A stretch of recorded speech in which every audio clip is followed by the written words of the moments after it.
Hello friends, एक बार फिर से स्वागत है हमारे यूट्यूब चैनल पीके लोन वाला में। तो आज की इस नई वीडियो में हम बात करने वाले हैं पर्सनल लोन नहीं चुका पा रहे हैं तो बाहर निकलने के यहाँ पे बहुत सारे तरीके यहाँ पे बता रहे हैं इस वीडियो में। तो प्लीज़ वीडियो को पूरा जरूर देखिएगा और हमारे चैनल पर नए तो प्लीज़ चैनल को सब्सक्राइब कर लीजिएगा ताकि ऐसे ही लोन रिलेटेड वीडियो यहाँ पे हम लाते रहते हैं तो नोटिफिकेशन आपके पास यहाँ पे पहुँचता रहेगा।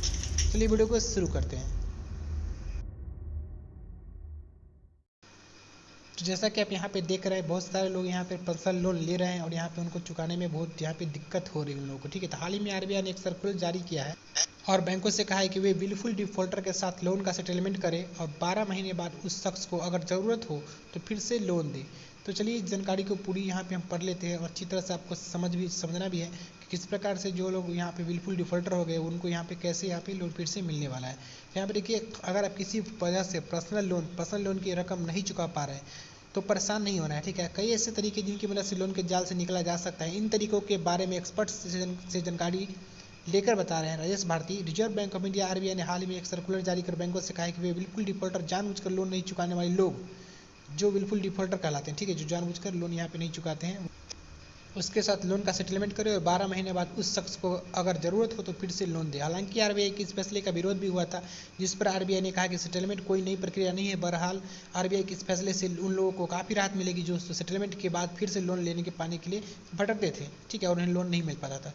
जरूरी नहीं है कि हर कस्टमर लोन लेने वाला शख्स बिल्कुल डिफॉल्टर ही हो। कई बार आर्थिक स्थिति खराब होने पर भी कोई पर्सनल लोन चुकाने में असमर्थ हो जाता है। ठीक है, कई लोग ऐसे होते हैं जो एक लोन को चुकाने के लिए दूसरा लोन और फिर उससे चुकाने के लिए तीसरा लोन ले लेते हैं। आखिरी में एक ऐसी स्थिति आ जाती है कि वो लोन चुकाने में असमर्थ हो जाता है। कह सकते हैं कि वे कर्ज के जाल में फंस जाता है। अगर आप भी कर्ज के जाल में फंस गए हैं तो परेशान ना हो। ऐसा होने पर आपके लिए सब कुछ खत्म नहीं हुआ है। आप थोड़ी सी आर्थिक सूझबूझ से लोन के जाल से हमेशा के लिए बाहर निकल सकते हैं। लोन के जाल से निकलने के लिए बहुत सारे विकल्प यहाँ पे मौजूद है। ठीक है, दो तरह के होते हैं लोन यहाँ पे देखिए। एक सिक्योर्ड लोन होता है ऐसा कर जिसमें बैंक या फाइनेंशियल संस्था लोन के बदले कोई संपत्ति एक कागज गिरवी रखती है। अगर लोन लेने वाला लोन न चुका पाए या लोन लेने वाले की किसी वजह से मृत्यु हो जाए तो बैंक की गिरवी रखी गई संपत्ति को बेचकर अपनी रकम पा लेता है। ठीक है, ऐसे लोन की सालाना ब्याज दर 6.5% से 10% हो सकती है। इस तरह के लोन में home loan, car loan, gold loan आदि आते हैं। ठीक है, और दूसरा होता है यहाँ पे अनसिक्योर्ड लोन।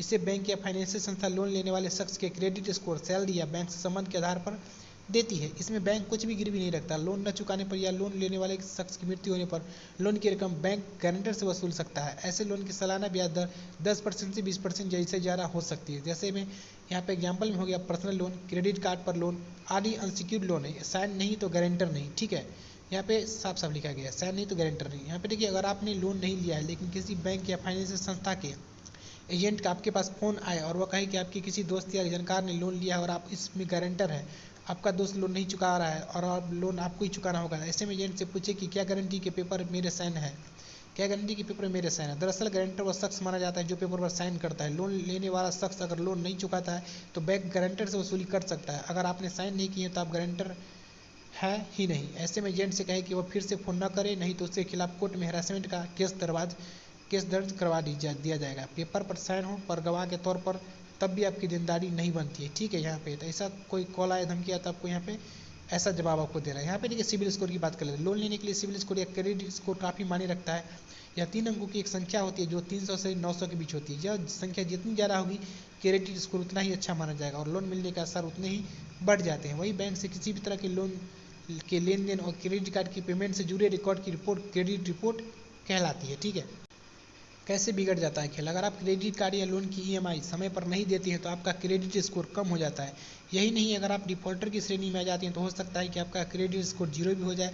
अगर ऐसा होता है तो हो सकता है कि बैंक आपको ज़िंदगी भर कोई लोन ही ना दे। सामान्यतः 500 से कम क्रेडिट स्कोर वाले शख्स को बैंक लोन नहीं देता है। ठीक है, कुछ यहाँ पे साइट्स दिए गए हैं जहाँ से आप फ्री में सिविल स्कोर को आप घर बैठे चेक कर सकते हैं। सिविल के ऑफिशियल वेबसाइट civil.com पर सिविल स्कोर चेक कर सकते हैं। इसके अलावा Equifax, TransUnion, CIBIL Experian और सीआरआईएफ हाईमार्क पर भी सिविल स्कोर चेक कर सकते हैं। साथ ही साथ पेटीएम, बजाज फाइनेंस, बैंक बाजार, पैसा बाजार आदि प्लेटफॉर्म पर आप फ्री में सिविल स्कोर चेक आसानी से कर सकते हैं। सबका लिंक हम देने के वहाँ से आप डायरेक्टली आप लिंक पे क्लिक करके सिविल स्कोर चेक कर सकते हैं। देखिए, बैंक से किस प्रकार से बात करना है। किसी भी स्थिति के कारण अगर लोन चुकाने की स्थिति में नहीं है तो सबसे पहले उस बैंक या एनबीएफसी कंपनी जैसे कि Bajaj finance, Tata capital, credit भी, नावी फाइनेंस आदि ये भी रिजर्व बैंक के नियमों पर ही काम करती है।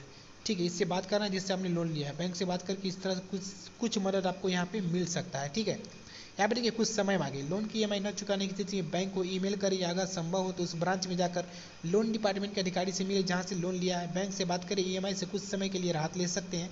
बैंक को अपनी स्थिति के बारे में जानकारी दे और यह साफ साफ बताए कि कितने समय तक लोन की ईएमआई नहीं दे सकते हैं, मसलन 3 महीने, 6 महीने या 1 साल या 2 साल। आपकी स्थिति को देखते हुए बैंक फैसला करता है कि वह आपको समय देगा या नहीं। हो सकता है कि आप लोन की ईएमआई चुकाने के लिए 1 साल की छूट मांगे, लेकिन बैंक यह समय देने से मना कर सकता हो।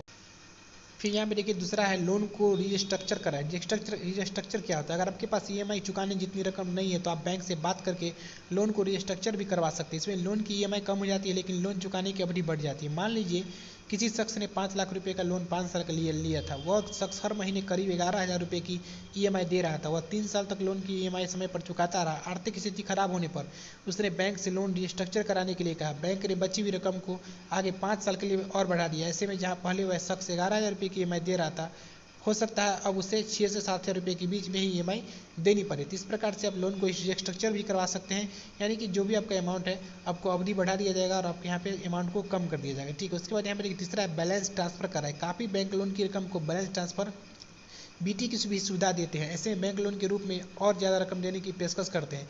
इससे पुराने लोन खत्म हो जाते हैं और नया लोन शुरू हो जाता है। साथ ही लोन लेने वाले शख्स को और रकम मिल जाती है जिसका इस्तेमाल वो अपनी आर्थिक स्थिति को सुधारने में कर सकता है। कई बैंक ऐसे भी होते हैं जो पुराने वाले बैंक की अपेक्षा कम ब्याज दर पर लोन देने की पेशकश करते हैं।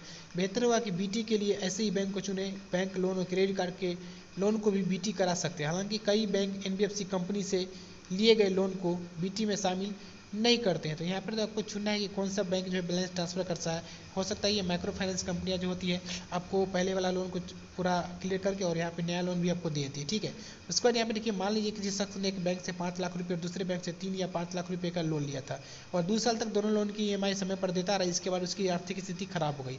उसने किसी तीसरे बैंक से बैलेंस ट्रांसफर को लेकर संपर्क किया। बैंक ने उस शख्स की सैलरी या बिजनेस को देखते हुए कुल 10 लाख रुपये का लोन का ऑफर दिया। इस दौरान बैंक उस शख्स से चल रहे दोनों लोन की बची हुई रकम की जानकारी मांगेगा। यह जानकारी उस बैंक से मिल जाती है जिससे लोन ले रखा है। दोनों बैंकों की लोन की रकम जितनी बची होगी तीसरा बैंक उतनी रकम की डीडी लोन लेने वाले शख्स को दे देता है और 10 लाख में से बची शेष रकम लोन लेने वाले शख्स के बैंक अकाउंट में ट्रांसफर कर देता है। अब 10 लाख रुपए के लोन पर ईएमआई शुरू हो जाती है। इस प्रकार से यहाँ पे आप बैलेंस ट्रांसफर करवा सकते हैं। ठीक है, यहाँ पे देखिए लोन सेटलमेंट करा। अगर कोई शख्स बैंक के बार बार कॉल करने पर भी ईएमआई नहीं चुका रहा है तो बैंक सेटलमेंट के लिए कर सकता है। इसे वन टाइम सेटलमेंट ओटीएस कहा जाता है। इससे बैंक लोन की बची हुई पूरी रकम नहीं लेते बल्कि 10 से 50% ही लेते हैं और बाकी रकम माफ़ कर देते हैं। ज़्यादातर बैंक सेटलमेंट कर रकम चुकाने के लिए 1 हफ्ते का समय देती है। ओटीएस के दौरान ये बात ध्यान रखें, लोन सेटलमेंट के लिए बैंक को ठोस कारण बताने होते हैं, जैसे जॉब का चले जाना और 6 महीने से ज़्यादा समय बीतने पर भी जॉब न मिलना, बिजनेस का डूब जाना, कमाई, लोन की ईएमआई और दूसरे जरूरी खर्चों से लगना है। इस प्रकार से आपको यहाँ पे अपने प्रॉब्लम को बताना होगा, तभी आप यहाँ पे लोन सेटलमेंट करा सकते हैं। यहाँ पे एनबीएफसी कंपनियाँ भी लोन का यहाँ पे ऑफर देती है लोन सेटलमेंट का। ठीक है, लोन सेटलमेंट के दौरान बैंक जो रकम तय करता है लोन लेने वाला उसे कम करने के लिए कह सकता है। मान लीजिए रमेश के पास लोन की ब्याज बकाया रकम 3 लाख रुपये है। इसमें ब्याज या जुर्माना शामिल नहीं है। सेटलमेंट के दौरान बैंक रमेश से 1 लाख रुपये देकर लोन को बंद करने के लिए कहता है। अगर रमेश इस प्रस्ताव पर सहमत है तो वो बैंक को 1 लाख रुपये देकर अपना लोन बंद करवा सकता है। रमेश के पास 1 लाख रुपये नहीं है तो वह सेटलमेंट की इस रकम को और कम करने के लिए भी कह सकता है। हो सकता है कि बैंक 1 लाख रुपये से कम रकम में लोन का सेटलमेंट कर दे। सेटलमेंट के दौरान बैंक से कहे कि बैंक उसे एक एग्रीमेंट या एनओसी नो ऑब्जेक्शन सर्टिफिकेट दे जिसमें लिखा हो कि सेटलमेंट के बाद लोन बंद कर दिया जाएगा और अगर कोई कानूनी कार्रवाई रही तो उससे खत्म कर दिया जाएगा। साथ ही लोन से संबंधित भविष्य में कोई कानूनी कार्रवाई नहीं की जाएगी। ठीक है, तो इस प्रकार से आपको यहाँ पे जब सेटलमेंट करवाना था आपको एनओसी जरूर लेना है। बहुत सारे बैंक यहाँ पे लोन का सेटलमेंट करवा लेते हैं और एनओसी नहीं देता, आपको इस बात को ध्यान में रखना है। उसके बाद यहाँ पे देख लीजिए कुछ नुकसान भी है लोन सेटलमेंट के। लोन सेटलमेंट के बाद क्रेडिट स्कोर कम हो जाता है। एक लोन के सेटलमेंट से 50 से 100 पॉइंट कम हो जाते हैं। ठीक है, क्रेडिट स्कोर सिविल रिपोर्ट में भी इस बात का जिक्र रहता है कि उस लोन को सेटल किया गया है। रिजर्व बैंक के नए सर्कुलर के मुताबिक बैंक ऐसे शख्स को 12 महीने तक शायद ही कोई नया लोन दे। 12 महीने के बाद बैंक नया लोन देने से मना नहीं कर सकता। ठीक है, मतलब 12 महीने तक आप लोन आपको नहीं मिलेगा, लेकिन 12 महीने बाद आपको बैंक लोन लेने से मना नहीं कर सकता। मतलब आपको 12 महीने बाद लोन नया मिल सकता है। भविष्य में जब भी आपकी आर्थिक स्थिति सही हो जाए तो बैंक से बात कर लोन को बकाया रकम को चुकाकर सेटल्ड अकाउंट को क्लोज्ड अकाउंट में बदलने की कोशिश करें। ठीक है, तो आप सेटल्ड अकाउंट को क्लोज अकाउंट में बदल सकते हैं। कर्ज चुकाने के लिए देखिए यहाँ पे बहुत सारा तरीके यहाँ पे बताया गया। पुरानी चीज़ें बेच दें, घर या दुकान में नई या पुरानी ऐसी काफ़ी चीज़ होती है जो काफ़ी लंबे समय से इस्तेमाल नहीं आती, ऐसी चीज़ों की लिस्ट बनाएं और उन्हें बेच दें। ध्यान रखें, एक्सपर्ट कहते हैं कि अगर घर में कोई ऐसी चीज़ रखी है जो 1 साल से इस्तेमाल नहीं आई तो वह शायद ही आगे काम आएगी। ऐसी चीज़ें सस्ती भी हो सकती है और महंगी भी। इन्हें बेचने के लिए OLX, क्यूकर जैसे प्लेटफॉर्म की मदद ले सकते हैं। ऐसे पहचाने कि आप कर्ज के जाल में फंस रहे हैं, ठीक है। आमदनी अठन्नी और खर्चा रुपया। अगर आपके खर्चे आपकी आमदनी से ज़्यादा है तो जाहिर है कि उनकी पूर्ति के लिए आप लोन लेंगे। जरूरी नहीं कि यह लोन बैंक से सीधे तौर पर ही लिया जाए। अगर आपके पास क्रेडिट कार्ड है तो इससे किया गया खर्च भी आपको कर्ज के जाल में फंसा सकता है। क्रेडिट कार्ड से शुरू में यह सोचकर खर्च कर दिया जाता है कि बाद में चुका देंगे, लेकिन कई बार हद बाद होते होते इतनी देर हो जाती है कि क्रेडिट कार्ड का बिल चुकाने के पैसे नहीं बचते। ऐसे में लोन लेना पड़ सकता है। इसलिए अपनी कमाई को और खर्च को बैलेंस बनाकर रखना चाहिए, ठीक है। आधी से ज़्यादा आमदनी EMI में जाना। अगर आपके पास एक या एक से ज़्यादा loan, personal loan, home loan, vehicle loan, credit card loan आदि है और इनकी EMI आपकी मंथली आमदनी से 50% ज़्यादा है तो ये संकेत है कि आप धीरे धीरे कर्ज के जाल में फंस रहे हैं या फंसने वाले हैं। ध्यान रखिए, EMI की रकम मासिक आमदनी से 30% ज़्यादा नहीं होनी चाहिए।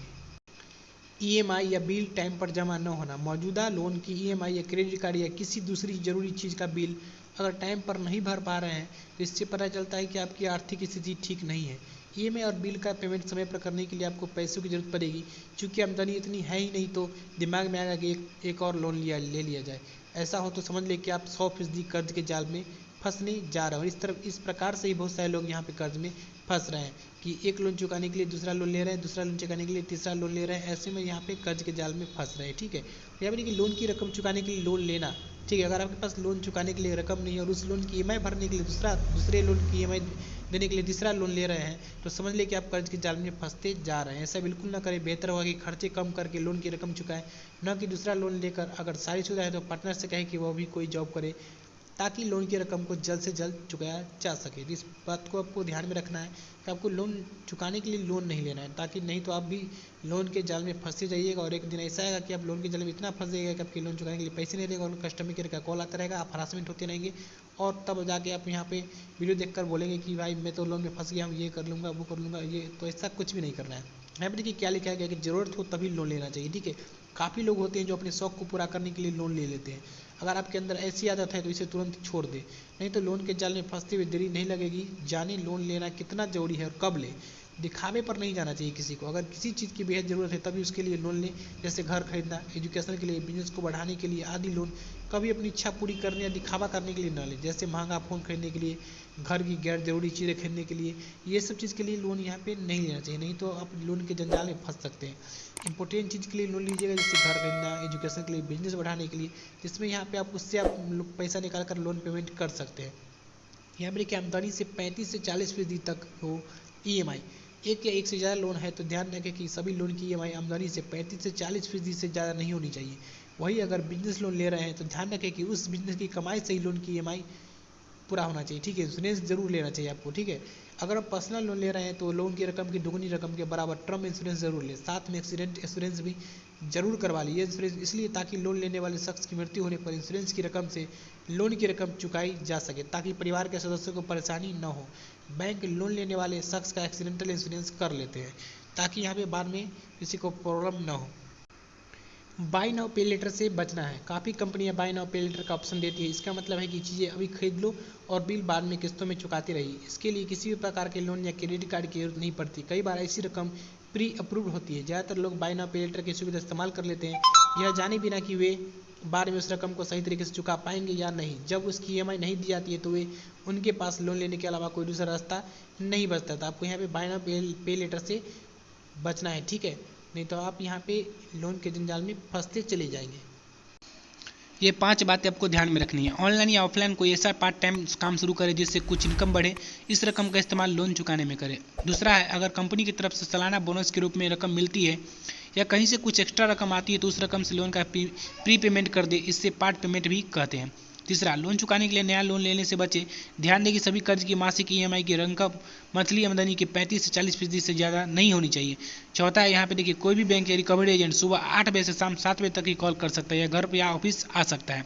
इस बात को ध्यान में रखना। तो वीडियो कैसा लगा आप जरूर कमेंट में बताइएगा, और वीडियो को ज़्यादा से ज़्यादा शेयर कीजिएगा ताकि बहुत सारे लोग यहाँ पे लोन के जाल में फंसे हुए हैं, उससे कैसे बचना है इस सारी जानकारी से वीडियो में हमने बता दी आपको। तो वीडियो को लाइक जरूर कर दीजिएगा, और हमारे चैनल पर नए हैं तो प्लीज़ चैनल को सब्सक्राइब कर लीजिएगा ताकि ऐसे ही लोन रिलेटेड वीडियो हम यहाँ पे लाते रहते हैं, नोटिफिकेशन आपके पास यहाँ पे पहुँचता रहेगा। तो मिलते हैं फिर अगले नेक्स्ट वीडियो में एक नए टॉपिक के साथ, तब तक के लिए जय हिंद जय भारत।